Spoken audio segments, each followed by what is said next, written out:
नाम रज़िया है। मेरे 5 बच्चे ने, 3 बेटियां वड्डियां ने, 2 छोटे बच्चे ने। कमाया बच्चों को खुआया। मेरा मियाँ मेहनत मजदूरी करता है तो किसी के पट्टे पाता है तो असी जो भी किया है बच्चों बस सिर्फ पालिया ही खुआया खुआया के होर कोई नहीं बनाया बनाया।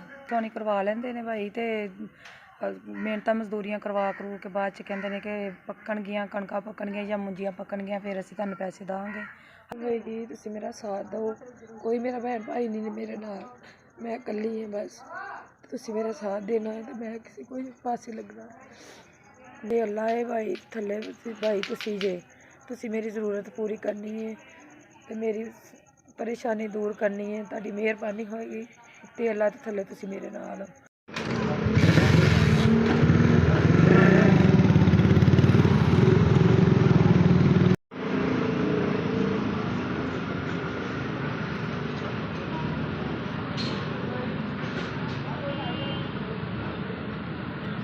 भाई मैनू ना बड़ा सोहना काम है, 6 फुटी पेटी मिल गई है, नाल सारिया चीज़ां मिल गई ने, बड़ी मेहरबानी तुहाडी। 32,000 तुहाडा सी, 3,000 मैं कोलों पा के पेटी ले ली। एक धी नूं मैं पुराना देता जे, एक नूं मैं नवां दे दांगी, मेरियां धीआं खुश हो जाणियां। इवन जिस भी भाई ने चीज़ां दित्तियां ने अल्लाह पाक उन्हें तंदुरुस्ती देवे, अल्लाह उन्हें सेहत भी सही रखे ते मैं दुआ करांगी इंशाअल्लाह। मेरियां धीआं खुश हो गई ने, मैं भी खुश हाँ।